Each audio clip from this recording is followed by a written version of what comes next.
Megastar Shakib Khan এবং তার দুই স্ত্রী শবনম বুবলী এবং অপু বিশ্বাস তিনজনকে নিয়ে নেট দুনিয়ায় মাঝে মাঝে বিপুল সমালোচনা হয়। ইতিমধ্যেই তাদেরকে নিয়ে বিভিন্ন গুঞ্জন এবং বিভিন্ন ঘটনা কিন্তু নেট দুনিয়ায় ছড়িয়ে ছিটিয়ে পড়েছে। তার মধ্যে প্রধান ঘটনা হচ্ছে শবনম বুবলীর দ্বিতীয় বাচ্চার মা ইস্যুটা। তো এই ইস্যুটা কিন্তু সত্য প্রমাণ হয়ে গেছে। আপনারা বিভিন্ন ভিডিওতে কিন্তু এটা দেখেছেন, বড় বড় নিউজ চ্যানেল এই বিষয়টা নিউজ করেছে।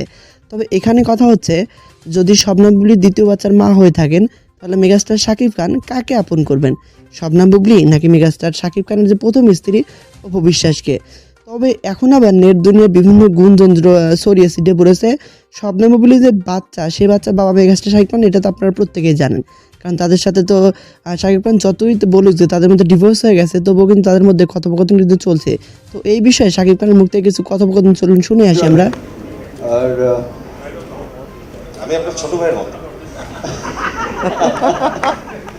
থ্যাংক ইউ জয়। তাই বলে ছেলের মতো না। এনিওয়ে, যাই হোক, ছোট ভাই হোক, বড় ভাই হোক, বন্ধু হোক, আমরা আসলে খুব ভালো বন্ধু। একসাথে অনেক কাজও করেছি, অনেক অ্যাওয়ার্ড শোতে গিয়েছি দেশের বাইরে, ভালো সময় কাটিয়েছি। মাঝে মাঝে দেখা হয়, খুব ভালো সময় কাটে। 14 বছর আগে যে যাত্রাটি শুরু হয়েছিল, আজকে সেই স্টার সিনেপ্লেক্সে আধুনিক সিনেমা দেখানোর যে যাত্রাটি শুরু হয়েছিল আজ থেকে 14 বছর আগে, সেই স্টার সিনেপ্লেক্সের আজকে শুভ জন্মদিন। এবং আজকে এই শুভ জন্মদিনে আমি যেটা স্টার সিনেপ্লেক্সের কাছে চাইবো, মাননীয় মন্ত্রী মহোদয় এখানে আছেন, তাদেরই স্টার সিনেপ্লেক্স, রুবেল ভাই আছেন এখানে, যে এই বাংলাদেশের 64টি জেলায় যেন তারা সিনেপ্লেক্সকে ছড়িয়ে দেয়, প্রত্যেকটি জেলায় এবং প্রত্যেকটি বিভাগীয় শহরে, যেমন চিটং তাদের নিজস্ব শহর, সেখানে অ্যাটলিস্ট তো আমার মনে হয় যে 5টা-7টা সিনেপ্লেক্স স্টেশন থাকা জরুরি।